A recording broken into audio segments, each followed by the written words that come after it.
So just a quick note before we start today's preview. I've just come to edit and found that Dan's camera has corrupted his video file. I've still got his audio, so this will just have to be a video that you only listen to. Hope you enjoy regardless, and let's get into it. So then Dan, Aston Villa will look to bounce back to winning ways on Saturday, and hopefully they will do that. Bolton away. I don't think it's probably going to be as easy as some people think. What do you think? Well, I thought QPR might be a little bit easy after Saturday, and I got that very, very wrong. So I'd have said originally, even before that QPR game, that this was a hard game going away to Bolton. They're fighting for their lives at the bottom of the table. If I might be completely off here in what I'm saying, but if memory serves me correctly, they've been okay at home. They just got off to an absolutely terrible, terrible start, and they've done well actually to even put themselves in contention to stay up, considering the start that they had. It was a bit reminiscent of our start of the season. We went down in the Premier League, so it's on telly. It's a big game. Sky cameras are there. Let's just hope we can bounce back and get the 3 points. Yeah, you're absolutely spot on about the home record for Bolton. I've got a couple of their last fixtures. I think it's the last 10 here. They've beat Bristol 1-0 at home, Hull at home, Cardiff they beat, Barnsley, drew to Fulham, beat Sunderland. So good record at home, as you say. And obviously, you know, you mentioned at the start that you didn't expect us to lose against QPR. I don't imagine many people would have thought we'd have lost, especially in that manner. How will that result affect Aston Villa going into this game, do you think? This will be a really, really hard game, especially with Tuesday in mind as well. The players are probably a bit low after Tuesday, because whichever way you look at it, it was an unexpected defeat. So we'll have to be better for sure to get anything on Saturday night. Whenever we've had a defeat, we always seem to have at least consolidated with a draw. We seem to have bounced back.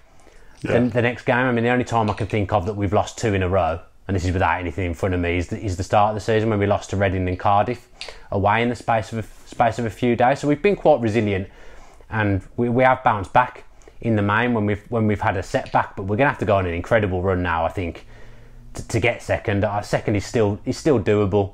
Obviously, with 9 games left, anything can happen, but it's going to have to be a mega run because the other teams are in such good form as well. Obviously, Cardiff have got a couple of hard games coming up with Wolves and ourselves. They've still got to play Wolves and us away, but we're going to a tough place, and if we don't perform, we'll be in trouble, because as I say, they're fighting for their lives and they need the points as much as we do, but for very different reasons. One other little bit of research I did coming into this preview, I was scouring for a Bolton Wanderers forum. It's got this desperate for my note research.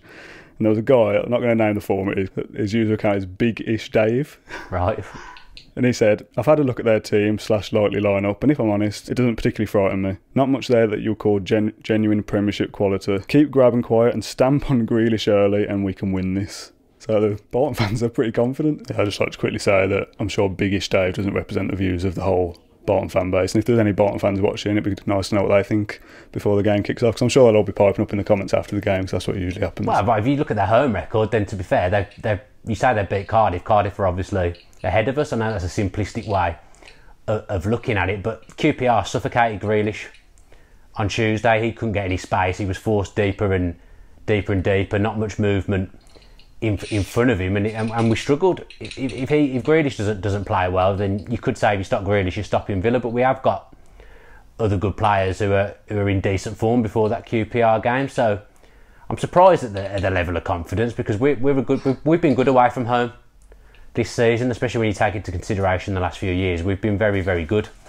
away from home this season, and we've picked up some excellent results. So there's no reason why we can't go there and win, but on the flip side as well, there's no reason why Bolton can't beat us. So obviously we're going to expect changes for tomorrow's game. I think Neil Taylor's been ruled out, Alan Hutton's still out, Twanzabe's still out, I think. Yeah. Jedinak's played 2 games in a couple of days, didn't look great against QPR, which I know obviously there's a lot of players that didn't. What changes do you think Bruce can make in this game to turn it into a positive result for us? I mean, I'd avoid making wholesale changes, if I'm honest. I don't think that's the answer after a defeat, but I think there needs to be a little bit of a freshen up. I'm not sure if he's Whelan back. Did he mention Whelan in his press conference? I think they said weeks, didn't they, when he originally went out. So I think I think it's going to be Bjarnason for Jedinak, like you say. He's played 2 games in the last 4 or 5 days. You can't ask him to play that third. I mean, Bolton can probably be quite physical, but I think we could probably do without him for this game. So I'd expect Bjarnason to come in the anchor man role. Obviously, left backs a big problem. I said in the podcast that I'd put Bree there just because he is a fullback, and I think we're going to need Bjarnason in the defensive midfield, and people will say, well, he's not a left back. But to be honest, we've been playing with a right back at left back all season, so one more game's not going to hurt. And Bree will be eager to impress. He's a good footballer.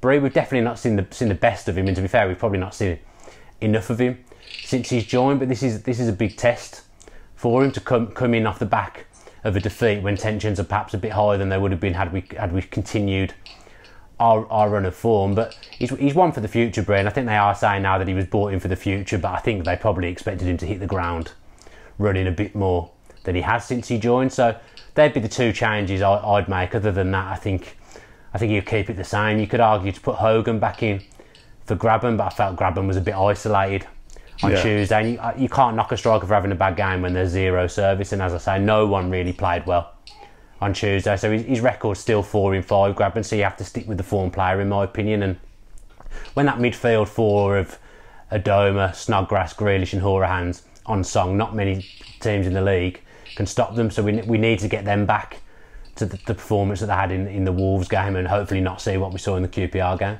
Yeah, the thing with Bree, I think he might get caught out a few times where he might struggle at left backs. Obviously, it's not his position. I hope that too many fans don't get on his back. I hope that Bruce doesn't think, he's not good enough or whatever, and then we never see him again. We haven't seen it, but we've heard he's a good player.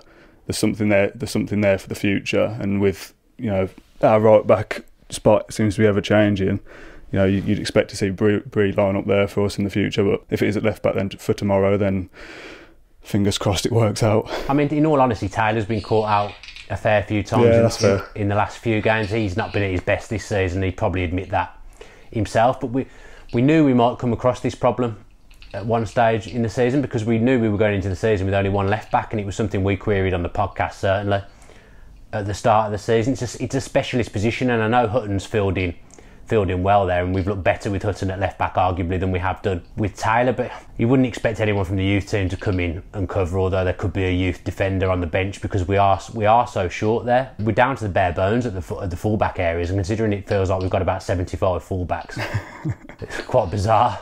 So we'll wrap it up with a prediction then, as always. Are Villa going to get back to winning ways this weekend, Dan? I can't predict anything other than win, because we're so desperate for it. If we don't win this, you're really going to think that it's hard work to challenge for the automatics, depending on what happens with the other results. But you don't want to suddenly hit bad form if you are in the playoffs either. And where you finish is important, whether it's third or sixth, because it dictates who you get in the playoff games. If we do end up there, which I hope we don't, I'll go for a sneaky 1-0. Tight. Yeah.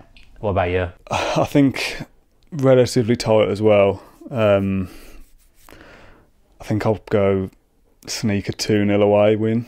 I don't see us conceding. I think we'll go right back to basics and try our best to keep them out first and foremost, and then counter them as the away side, especially if they're decent at home. Snodgrass to score first, I'll go for Connor to hit double figures. Like you say, it's got to be not back to basics, but if we defend like we did against QPR, we'll be in all sorts of trouble. That defensive display came from nowhere. I've not seen us defend that badly all season. Well, however it comes and whoever scores, hopefully we're talking about 3 points for Villa in a few days' time. If you enjoyed that video, why not watch another? Click the video choices on screen now to go and watch them in full. Be sure to subscribe to the channel by clicking our logo there on the left. Easy peasy.